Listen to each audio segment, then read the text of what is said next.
We begin on a rainy day when Fujimiya Amane is walking back from a store looking as gloomy as the weather. He notices a girl in the same uniform as the school's and stops for a while just to look at her. A quick glance, if you will. Not creepy at all. He's about to turn around and mind his own business, but then decides to walk towards her and asks what she's doing. She was there drenched, looking like the world had just ended, so that was quite chivalrous of him. He puts his umbrella over her and asks her what she was doing. She knows his name, and Fujimiya describes this to be the first time he had talked to Mahiru Shina. She replies that she was minding her own business, and it's none of his business to ask her what her business is. Was that one sentence? I stopped paying attention after business. Which one? Yes. He does offer his umbrella to her since she'd catch a cold at that rate. The next day in Seijo High School, Class 1B, he has a person sneezing like crazy, and yes, it's Fujimiya. He volunteered to catch a cold instead of Shina. I don't think that's how that works. Then why did you say it?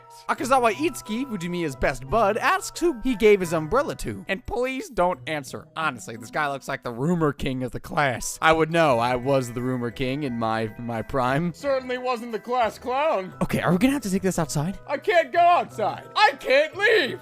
Well, he actually doesn't tell her. Instead, he points out that he gave it to someone who looked lost. Okay, Shakespeare. Excuse me, who? Mother trucking Shakespeare. The moment Sheena enters Don't the ignore class, me, everyone I is need an attracted to her like explanation. she's some sort of magnet. They have nicknamed her Angel because that's kind of the picture she paints with her perfect grades, beauty, personality. And writing skills, which leads me to Shakespeare. While looking at her, Fujimiya thinks that she's completely out of his league. And she is. He returns back to his apartment to see Sheena waiting outside to return his umbrella. She tries to help him inside his room as he collapses with a fever. Upon opening the door, she realizes it was a grave mistake. It was a great mistake to be born into this dunghill world where anyone can just say Shakespeare and it makes sense. Since what was supposed to be a room turned out to be a dumpster. She does come back after changing because it hasn't been long since Fujimiya became her neighbor. He woke up a couple hours later to notice that Sheena was in full service mode. Oh wait, I was so mad that I got distracted. Are we at the sick episode already? It appears so. Oh yeah, of course, now you respond. Whips out the spatula, starts cooking for him, and makes sure he eats something healthy. But the real question, did she clean his room? That's how you know she's the... No, she didn't. Yeah, I don't blame her.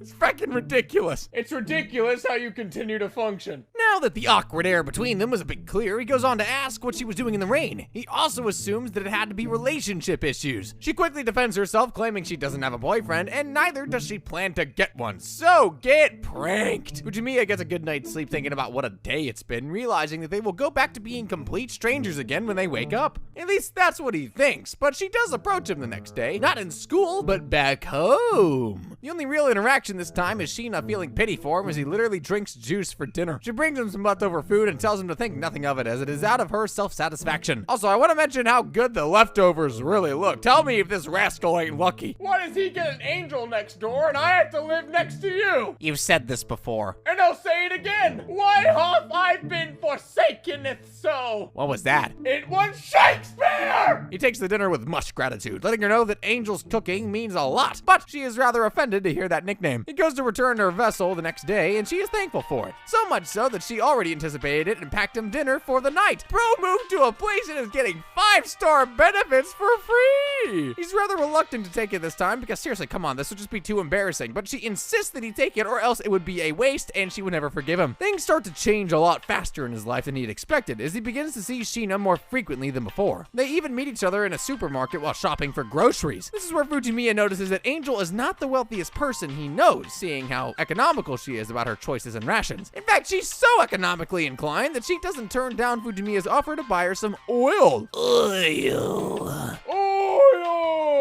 Ah! Sheena goes to his apartment once again to thank him for the trouble, but she is met with a loud thud and a crouching Fujimiya. He explains that he was trying to clean his apartment and failing miserably. I can understand a high school student not being the cleanest person in the world, but who in their right mind has trousers and pants lying on their front door? Is he hinting that he gets laid a lot? If he is, then he's sure not landing any points with Sheena. You're sure not landing any points with your neighbors. The sight of his apartment is an abomination to Sheena's eyes, and I'm pretty sure you know by now that she is somewhat of a perfectionist. She offers to help him as he looks pretty helpless trying to do it on on his own. The more they clean his place, the more I realize that this guy has literally no space to set foot on. Look at this. How many bottles are those? Also, how many pairs of clothes does he have? Because they are severely hinting that he never does his laundry. Of course, the anime accident had to happen in a situation like this, and I'm just glad they decided to keep it mild and not have his face buried in her crotch. Speak for yourself. I'm the Crotch King, as they call me. People call you the Crotch King? Now they do. And as my first decree as royalty, I shall declare that you are fecking stupid. And every Mondays will be Crotch Mondays. That's something I can get behind. No, those are in the front. Well, what? What? They're pretty much done with the place by the evening, and as a form of gratitude, Fujimiya treats her to some pizza. So, looks like she's actually rich. So what was that about being super economical in the market? These animators. They just had to slide in that one weird scene where his lips would look like something a hentai artist would draw. The Crotch King likey. And it had to be when she was eating her pizza. And then talk about her personality and how Fujimiya feels more comfortable dealing with her current version rather than the one at school. Before she leaves, he stops her to once again ask why she was going so far to cook them all dinner every night, and it really is just self-satisfaction, though he's not convinced. And I'm not convinced you're not hearing me. I am hearing you. Then can you finally answer my question? Yeah, sure, what's up? Shakespeare! What about him? What did she do earlier that made her anything like Shakespeare? Dude, what are you talking about? I never said that. Hello? Fujimiya finds Mahiru just sitting in a park looking as gloomy as she can be. He asks her what's wrong, but she tries to hide it. He notices some animal hair around her uniform and assumes that she was playing with a cat or something. He's right, but not quite. She actually wanted to rescue a cat stuck on a tree, but fell down hard while trying to do so. He notices her wounds and tells her to sit put. The hero's probably gonna have to save the cat now.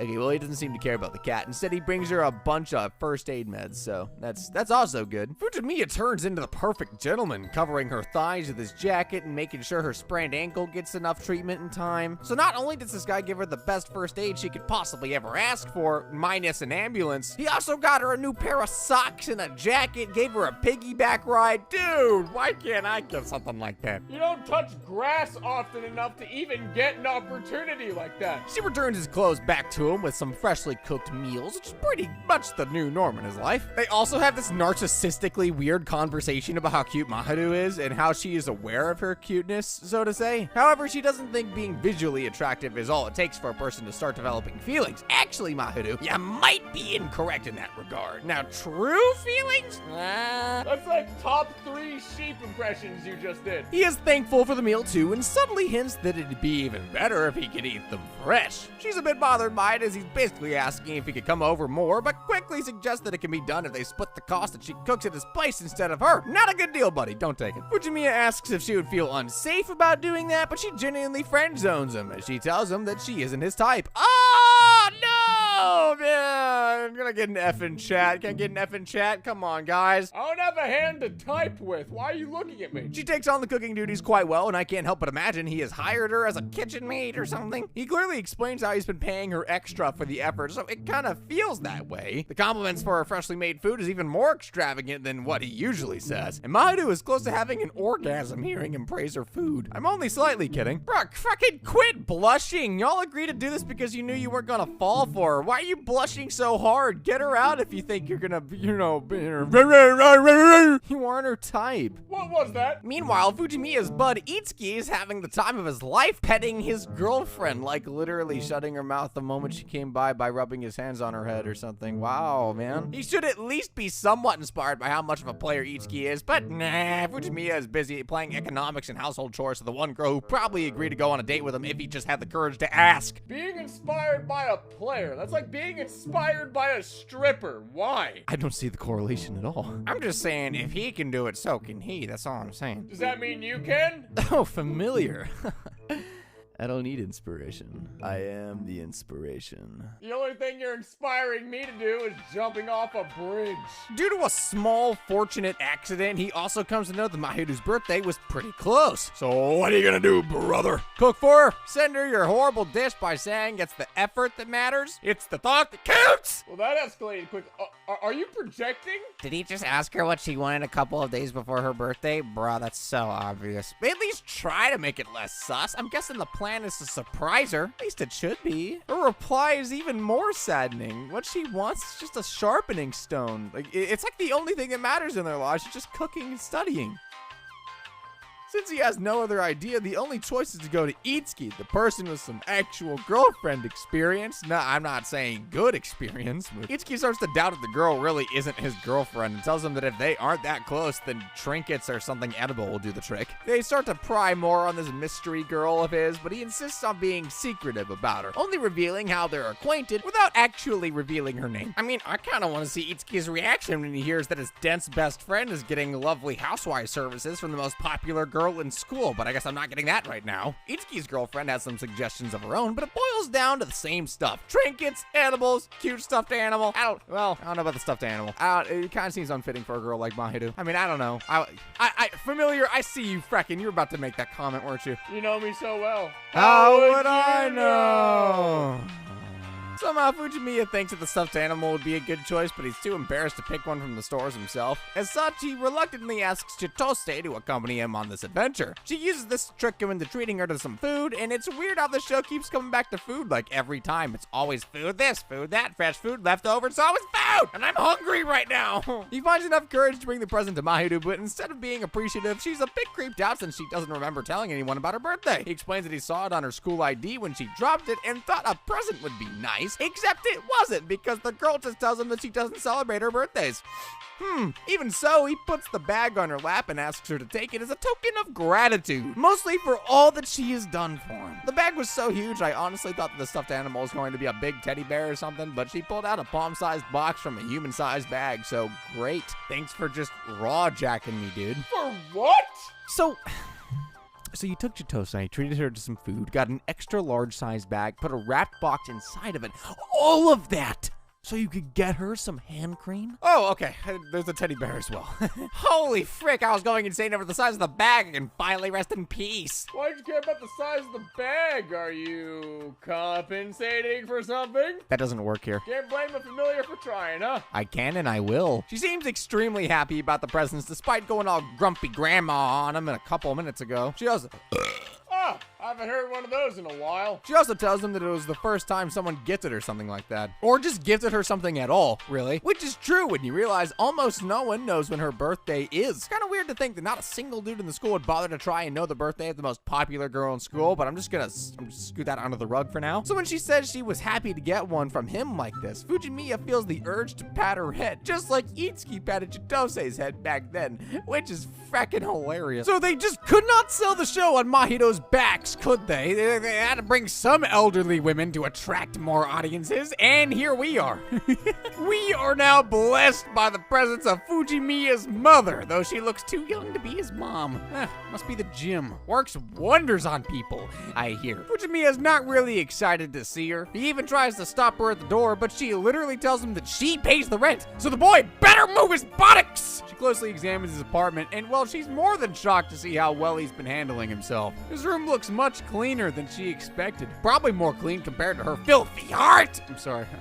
I'm sorry. I guess I'm just trying to stir up drama that isn't there. Wow, you really are turning into a social media influencer. What? You're almost there, man. You just have to not get canceled a 17th time. She's also happy to see that he looks as healthy as he possibly could, predicting that he had been eating well. Of course, that much was not going to satisfy her, and she asks if she can go inside his room. Well, his room was a bit of a danger zone since Mahiru was hiding in there. She had to, because she was already in the apartment when Mama arrived. Fujimiya protests, of course, claiming that he's a high school student and it was okay for him to have some secrets, but it's your mother. It's never that simple. She pays the rent, so she has the right to know. So off to his room we go. She opens the door to see Mahiru tightly grabbing a pillow, acting as if she was asleep. Oh, I guess she wasn't acting about being asleep. She was actually down for the count until she woke up to see Mama up close and personal. They take the time to clarify their whole situation, which I must say doesn't really help much because they do the same activities a normal couple living together would. Mama starts to get a bit more assertive than she had to be, which makes Fujimiya snap Skype as he asks her to go back home. Fujimiya and Mahiru later discuss the nature of this visit, which in her eyes is pretty nice, as she thinks his mother is a very caring person. Ah, I can see some parental issues here. Trust me, I know what that looks like. She also mentions how Mama called her by her first name, which she tells feels special, and little Fujimiya instantly begins to do the same. So just when I was whining about the lack of story development, they hit us with the first name bingo bongo. How do you start the starting of a romance with a stage where it ends? She does the same, but we've been calling him Fujimiya for so long, it feels criminal to call him Amane now. That's fucking weird. We'll just stick to his last name. I mean, they call me Mr. Recap, not Mr.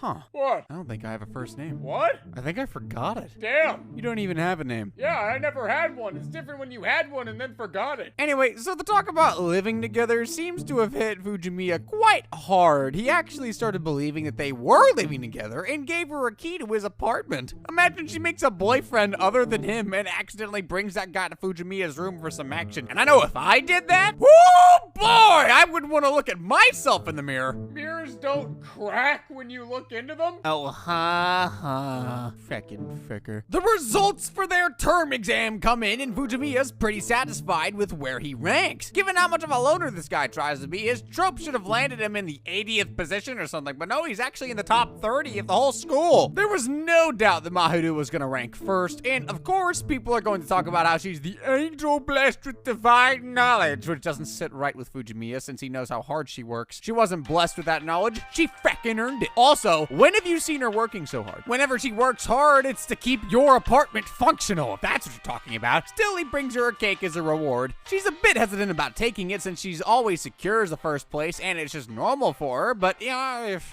take it, fricker. Ah, yes, the classic nerd narcissism. She even goes on to feed him too, in a very couple-like manner. These two are the only ones that don't see